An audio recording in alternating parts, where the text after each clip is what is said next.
हरे कृष्णा। अध्याय 10 श्लोक नंबर 42। अथवा बहुनैतेन किं ज्ञातेन तवार्जुन पृष्ठव्याहम् इदं कृत्स्नम् एकं सेन स्थितो जगत्। इसका अर्थ, किंतु है अर्जुन, इस सारे विशद ज्ञान की आवश्यकता क्या है? मैं तो अपने एक अंश मात्र से संपूर्ण ब्रह्मांड में व्याप्त होकर इसको धारण करता हूँ। तात्पर्य, परमात्मा के रूप में ब्रह्मांड की समस्त वस्तुओं में प्रवेश कर जाने के कारण परमेश्वर का सारे भौतिक जगत में प्रतिनिधित्व है। भगवान यहाँ पर अर्जुन को बताते हैं कि यह जानने की कोई सार्थकता नहीं है कि सारी वस्तुएं किस प्रकार अपने पृथक पृथक ऐश्वर्य तथा उत्कर्ष में स्थित है। उसे कितना ही जान लेना चाहिए कि सारी वस्तुओं का अस्तित्व इसीलिए है क्योंकि कृष्ण उनमें परमात्मा रूप में प्रविष्ट है। ब्रह्मा जैसे विराट जीव से लेकर एक शुद्ध चींटी तक इसीलिए विद्यमान है क्योंकि भगवान उन सब में प्रविष्ट होकर उनका पालन करते हैं। एक ऐसी धार्मिक संस्था मिशन भी है जो यह निरंतर प्रचार करती है कि किसी भी देवता की पूजा करने से भगवान या परम लक्ष्य की प्राप्ति होगी, किंतु यहाँ पर देवताओं की पूजा को पूर्णतया निरुत्साहित किया गया है क्योंकि ब्रह्मा तथा शिव जैसे महानतम देवता भी परमेश्वर की विभूति के अंश मात्र हैं। वे समस्त उत्पन्न जीवों के उद्गम हैं और उनसे बढ़कर कोई भी नहीं है। वे असमोध्व है, जिसका अर्थ है कि न तो कोई उनसे श्रेष्ठ है न उनके तुल्य। पद्म पुराण में कहा गया है कि जो लोग भगवान कृष्ण को देवताओं की कोटि में चाहे वे ब्रह्मा या शिव ही क्यों न हो मानते हैं, वे पाखंडी हो जाते हैं। किंतु यदि कोई ध्यान पूर्वक कृष्ण की विभूतियों एवं उनकी शक्ति के अंशों का अध्ययन करता है तो वह बिना किसी संशय के भगवान कृष्ण की स्थिति को समझ सकता है और अविचल भाव से कृष्ण की पूजा में स्थिर हो सकता है। भगवान अपने अंश के विस्तार से परमात्मा रूप में सर्वव्यापी है जो हर विद्यमान वस्तु में प्रवेश करता है। अतः शुद्ध भक्त पूर्ण भक्ति में कृष्ण भावनामृत में अपने मनों को एकाग्र करते हैं, अतएव वे नित्य दिव्य पद में स्थित रहते हैं। इस अध्याय के श्लोक 8 से 11 तक कृष्ण की भक्ति तथा पूजा का स्पष्ट संकेत है। शुद्ध भक्ति की यही विधि है। इस अध्याय में इसकी भली भांति व्याख्या की गई है कि मनुष्य भगवान की संगति में किस प्रकार चरम भक्ति सिद्धि प्राप्त कर सकता है। कृष्ण परंपरा के महान आचार्य श्रीला बलदेव विद्याभूषण इस अध्याय की टीका का समापन इस कथन से करते हैं। यच्छक्तिले सत्सूर्यध्या भवन्ति अति उग्र तेजस यत् अंशेन धृतं विश्वं स कृष्णो दशमेर्चेत्। प्रबल सूर्य भी कृष्ण की शक्ति से अपनी शक्ति प्राप्त करता है और सारे संसार का पालन कृष्ण के एक लघु अंश द्वारा होता है। अतः श्री कृष्ण पूजनीय है।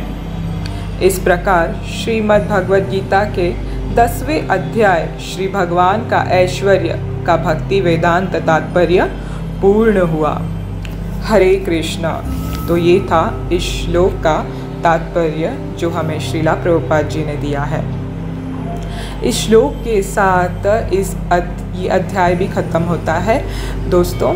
तो आज हमने 10वां अध्याय का पूरा जो है श्लोक खत्म कर लिया है, जो कि सबसे मुख्य है श्री भगवान का ऐश्वर्य, जिसमें श्रीला प्रभुपाद तात्पर्य में बताते हैं कि 8 से लेकर 11 तक पूरा का पूरा कृष्ण की भक्ति तथा उनके पूजा का स्पष्टता सूचित करता है, संकेत करता है।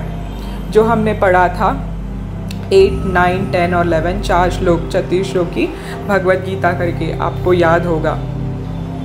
तो उसमें पूरा का पूरा भगवान ने समाधान दिया है कि किस तरह से उनका भक्त केवल और केवल उनके ही शरण ग्रहण करता है और किसी और छोर नहीं देखता है, और इस तरह से वो किस तरह से कि अपने और दूसरे भक्तों के बीच रहकर भगवान की भक्ति का चर्चा करता है, कथा गान करता है, उनके ही यादों में रहकर वो खुशी प्राप्त करता है, अनंत खुशी प्राप्त करता है, जो कि उसने कभी नहीं पाई ऐसी खुशी। ये केवल और केवल कृष्ण भक्ति में ही अनुभव किया जा सकता है। इसीलिए एक बार व्यक्ति जब कृष्ण भक्त बन जाता है तब वो सब कुछ समाधान पा जाता है और समझ जाता है कि जीवन का मूल्यतम से मूल्य वस्तु जो है वो तो भगवान ही है और उनकी भक्ति है और कुछ भी नहीं है, क्योंकि ये पूर्णता से समाधान देता है एक जीव को, उसे पूर्ण बनाता है। जैसे भगवान पूर्ण है वैसे ही जीव भी भगवान को पार कर पूर्ण हो जाता है। जो कि अधूरापन रह गया था उसके जीवन में, वो भगवान की भक्ति से पूर्ण हो जाता है।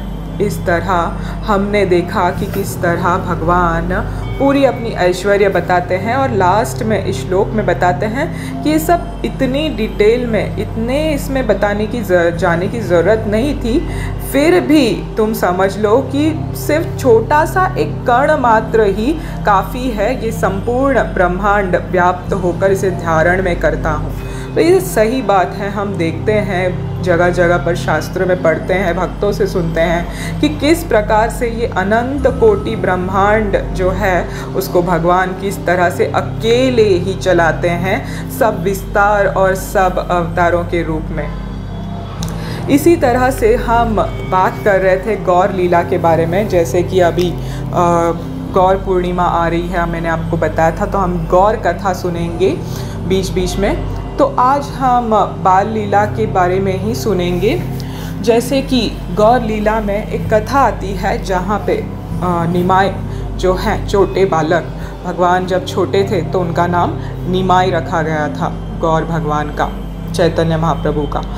तो जब वो एक बार सची माता खाना बना रही थी रसोई में, तो भगवान छुपके से अपने पैरों के बल रेंगते हुए बाहर निकल गए, घर से बाहर निकल गए। अब माँ की आंखों से ओझल हो गए, जबकि सची माता हर वक्त एक आंख निमाई पे रखती थी, बालक पे। तो जैसे ही निमाई बाहर गए तो सची माता ढूंढने लगी कि मेरा बच्चा कहाँ गया, बच्चा कहाँ गया। और जब वो बाहर आके देखी तो छोटे से हमारे निमाई, हमारे गौरांगा क्या कर रहे थे, एक बहुत ही खतरनाक कोबरा यानी सांप, काला सांप सर्प के साथ खेल रहे थे। और उस सर्प ने, काले सर्प ने, बड़ा सा जो काला सर्प था उसने उनको पूरा कॉइल कर लिया था, यानी बांध दिया था अपने इससे शरीर से, और वो फन उठाकर भगवान की तरफ देख रहा था। और भगवान को तो कुछ नहीं, मतलब निमाई कुछ नहीं कर रहे थे, तो उसको उसके फन को पकड़ कर खींच रहे थे, हंस रहे थे, उसको उसके साथ खेल रहे थे जैसे मानो। और वो कोबरा भी जो सर्प था वो भी कुछ नहीं कर रहा था भगवान को, जैसे कि उसको पता चल रहा था कि ये भगवान है, ये मेरे इष्ट देव हैं और मैं इनका शरणागति हूँ। इस तरह से निमाई बहुत सुंदर सुंदर लीलाएं करते थे, जिससे पता चलता था कि वो और कोई नहीं, गौर सुंदर श्री गौर हरि श्री कृष्ण ही है। तो जब माता देखी तो अचंभित हो गई और डर गई, ओ बाप रे, ये क्या हो गया, मेरे बच्चे को एक सर्प ने पकड़ लिया है, अब क्या होगा, क्या होगा। और निमाई इतने सुंदर थे, भगवान तो कोटि कोटि चंद्रमाओं के सुंदरता को भी छुपा दे, इस इतने सुंदर। तो भगवान की सुंदरता देखकर हर कोई मोहित था, आस पड़ोस के लोग भी मोहित थे। तो सब आ गए और बोले, अरे बच्चे को तो सांप ने पकड़ लिया, अब क्या होगा, क्या होगा। सब डर गए, क्योंकि सब निमाई से बहुत प्यार करते थे, अपने बच्चे से ज़्यादा बढ़कर निमाई को प्यार करते थे। तो कुछ औरतों ने क्या किया, वहाँ पे ज़ोर ज़ोर से पुकारना शुरू किया, गरुड़ा गरुड़ा गरुड़ा करके। जैसे ही गरुड़ा गरुड़ा गरुड़ा करके 3 बार चिल्लाया औरतों ने, तो जो सर्प था वो वहाँ से डर के भाग गया, क्योंकि गरुड़ को तो सर्प हमेशा डरते ही हैं। तो वो डर के वहाँ से अपने आप को छुड़ाकर भाग गया। और जब भाग रहा था, निकल रहा था, तो छोटे निमाई हंसकर, डरे नहीं मतलब पीछे नहीं हटे, तो हंसकर और उस सर्प को पकड़ने के लिए भाग रहे थे। अरे किधर जा रहा है करके पकड़ रहे थे, उसकी पूंछ पकड़ रहे थे, जा मत मुझे छोड़ के, खेल मेरे साथ करके, मगर सर्प तो निकल गया।